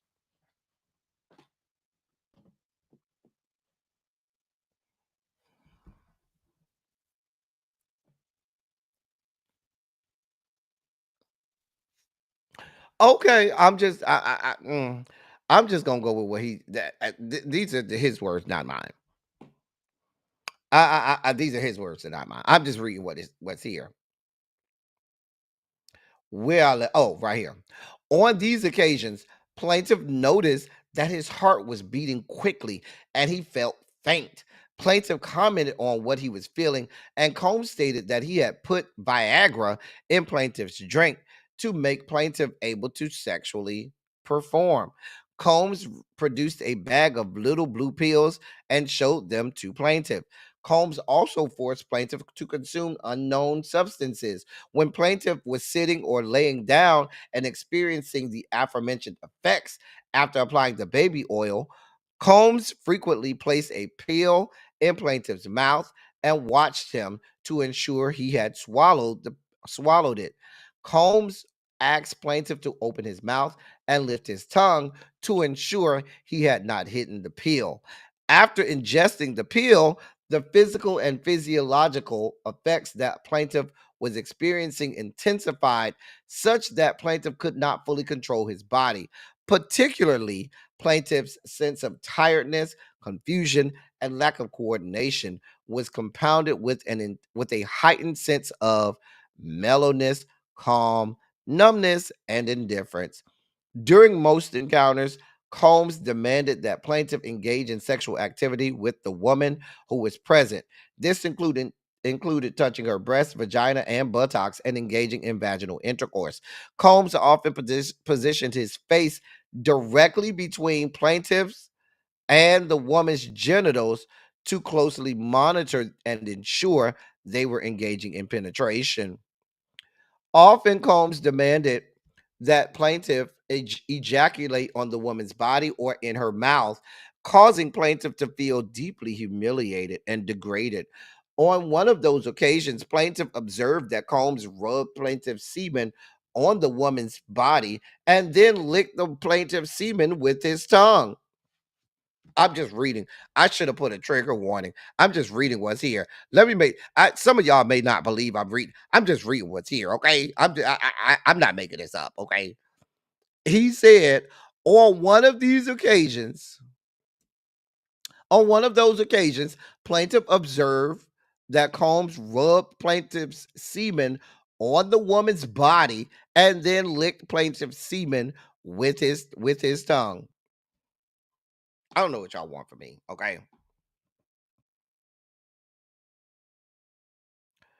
Occasionally, plaintiff and or woman expressed hesitation or appeared visibly uncomfortable with Combs' demand. At any sign of hesitation or defiance, Combs became enraged. Combs screamed and cursed, threw objects at plaintiff, toppled furniture, and swung his fist at plaintiff as though to hit plaintiff. On several occasions, when plaintiff did not comply with Combs' demands immediately, Combs forcibly grabbed plaintiff by the shaft of his penis, causing him physical pain, and forced plaintiff's penis into the woman's vagina. On some occasions, Combs touched and stroked the plaintiff's penis. Plaintiff's encounters with Combs lasted for extended periods of times, sometimes more than 18 hours at a time. Well, when did you eat? God, Lord. Despite plaintiff informing Combs that he charged at a set hourly rate for his stripping engagements, Combs consistently underpaid plaintiff. Each time Combs invited plaintiff to meet under the guise of listening to his music, he instead required plaintiff to strip and engage in sexual acts, subsequently paying plaintiff a sum of money that was substantially less than plaintiff's rate. Plaintiff often attempted to set time limits on the meetings and discuss payment, but Combs disregarded these conversations and made comments such as, quote, "Aren't we friends now?" End of quote. Sir, I would think that by the third time, you would get that he don't want to listen to your music. You don't think that by the third time, he would have been like, you would have deduced that he just want to see your dick. He just want to touch your dick. I'm just saying. On more than one occasion after awakening, plaintiff discovered that semen was seeping out of his anus. I'm just reading. I'm just reading what's here. Trigger warning. I don't know what y'all want from me. I just read what's here. Trigger warning. On more than one occasion after awakening, plaintiff discovered that semen was seeping out of his anus. Plaintiff believed that Combs had raped him, as Combs was the only other male present on those occasions. On these occasions, Combs paid plaintiff a substantially larger sum of money. Prior to each occasion, plaintiff met Combs. Plaintiff believed that he would be able to resist any sexual advances or requests that would arise. But each time after applying baby oil, to his body, plaintiff found himself unable to summon the mental acuity or physical strength to resist Combs' demands. It was not until years later that plaintiff made the connection that Combs used baby oil to mentally and physically impair him, with the intention that plaintiffs submit to Combs' sexual demands.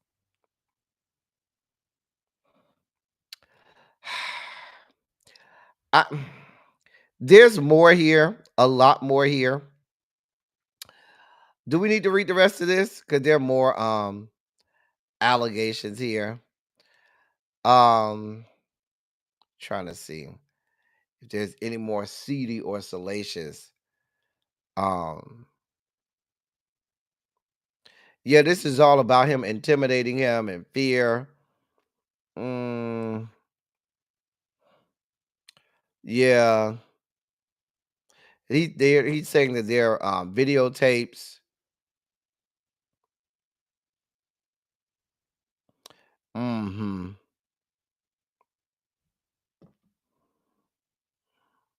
He threatened him and all of the usual stuff that we know. Listen, we get the gist of it. You heard it right. Occasions, Diamond Pearl Gem. Listen, one would think that after the first time you had semen falling out of your booty hole, at the first instance where there was semen rolling out of your asshole, that you would have been like, nah, bruh.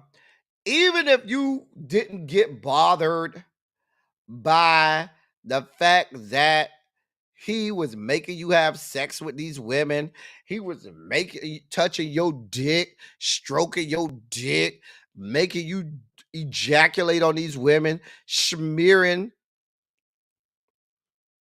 Where did I go? Hold on, y'all.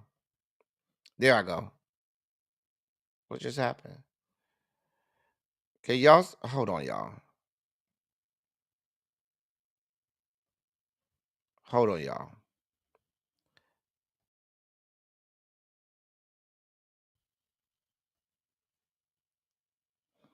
I don't know what's happening.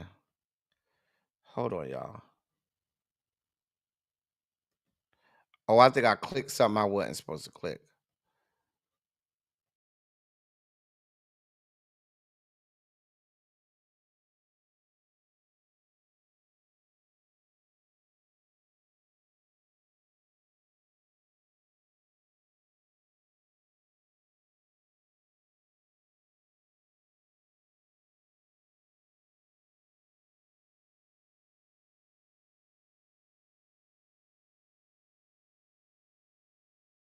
Oh, I know what I clicked. I see what I clicked. Stupid me. I was like, what did I click? I see what I clicked now. Stupid L Teddy. Sorry, y'all. Sorry about that. Anyway, back to what I was saying. I would think that once the man, what the first time booty hole, why does that keep doing that? The first time The first time the man had semen coming from your booty hole, you wouldn't have went back. Now, sir, I don't know how much of this is gonna hold up in a court of law. All I know is, sir, you kept going back. You kept going back. So,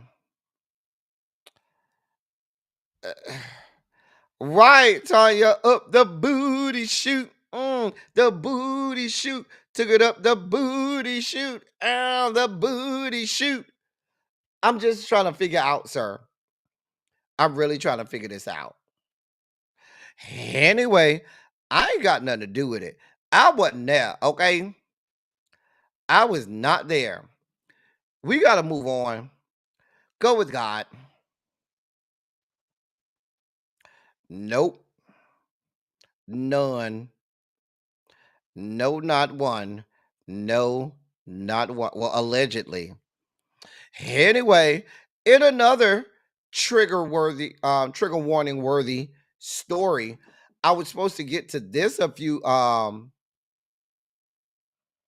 was supposed to get to this story a few days ago, and I never did. So David Ortiz's agent has a lot of accusations against him. Okay, a lot of accusations. So a top sports agent, let me read this for you. A top sports agent, the likes of retired MLB stars David Ortiz and Yasiel Puig, is being accused of. I'm sorry, a top sports agent representing the likes of retired MLB stars David Ortiz and Yasiel Puig is being accused of groping and striking male coworkers at important company events and business trips, including the NFL scouting combines in Indianapolis. Radigan Sports Management president Alex Radetsky repeatedly fondled former company executive vice president Ryan Henderson, as well as other staffers, according to a lawsuit filed on Henderson's behalf and provided to news outlets. What's more, Henderson claims the 46-year-old married Radetsky slapped him in the face, forced him out of the company, improperly withheld $100,000 in commissions, and criticized him within the industry to hinder Henderson's career. The 38-year-old Henderson is once again working as a sports agent, but according to the lawsuit, he continues to battle, quote, mental trauma, immense emotional distress, and physical manifestations of anxiety and depression symptoms, end of quote, that exacerbate his ability to breathe, sleep, or handle any number of routine tasks.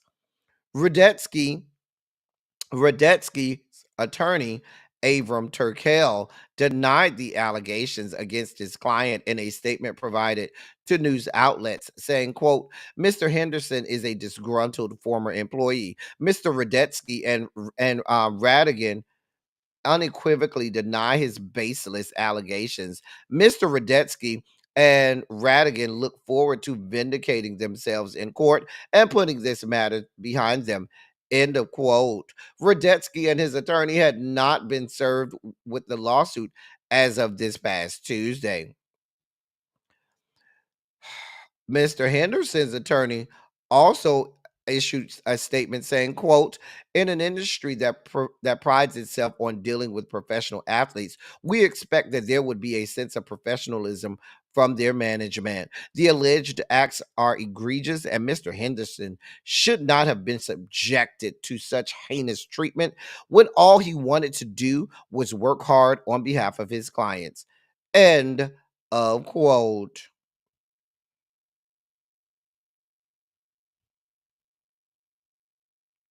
Mr. Henderson, I don't know what to tell you.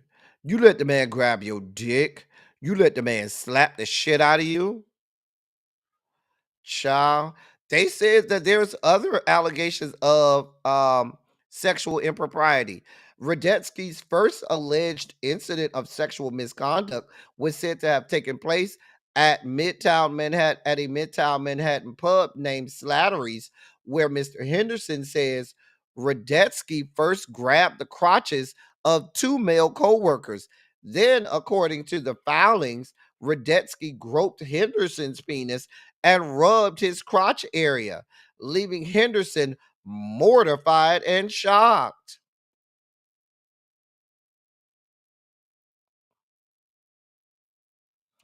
Listen, I don't know what to tell you.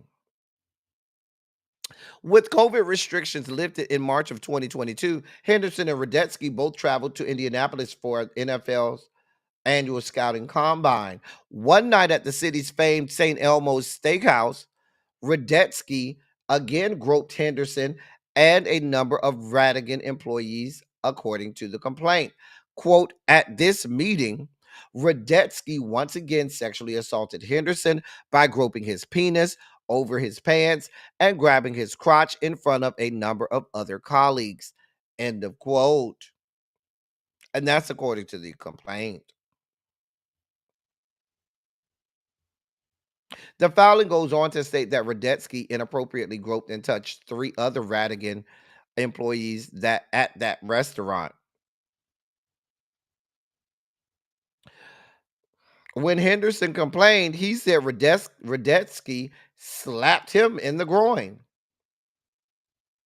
A month later, the two were in Las Vegas ahead of the NFL draft when Radetsky allegedly groped Henderson's crotch again and called him a pussy. Well, what you got going on, Mr. Henderson? Sorry, y'all. What you got going on, Mr. Henderson? Why is everybody grabbing your dick? Why is everybody grabbing your dick, sir? Well, not everybody. Why is Mr. Radetsky so enamored with your dick? I don't know. I wish you luck in your lawsuit, sir. Go with God. We have this story with day 26. Here's the video. It's just not like Sean that's guilty. They're all fucking guilty, man. Like, and I don't just put the blame on Sean. I blame everybody that's in his circle. They're all millions and they want to be like him. And if they can't be like him, they try to come against him. If they don't got the money or they can't get it as quick as him or whatever he's doing to get it, then all of a sudden it's like, let's turn against him now. You know what I mean? Because I guess whatever. I don't know. Well, you said that you've seen the drugged out Diddy. Yeah. What would happen during those times? Well, I mean, I'll keep it very short. Things felt very sacrificial. Shit. Okay, explain. I can't, I don't want to sound like I'm a conspiracy person too. You know what I mean? Because I'm not. But when you're under a power, man, it's just you. I can't go into details now, but sir, like, I'll tell you, it felt like some sacrificial stuff was going on, man. Like, it felt very scary and weird to where I ran to get help. I ran to my doctor. I spoke up with my family. I spoke up to people around me because I was like, if this is true, and I'm caught missing or dead or something, I want you guys to know facts and the truth of what I'm going through and experiencing. I'm sorry, y'all. I don't know. Did you have this conversation with the rest of the group? Yeah, they know. So when you guys heard this, We was in tears. Like, oh, yeah. I'm sorry, y'all. I don't know what's happening with my computer. Give me 1 second because I don't want it to be interrupted. So give me 1 second, y'all. Let me fix this. I'll be back in 1 second.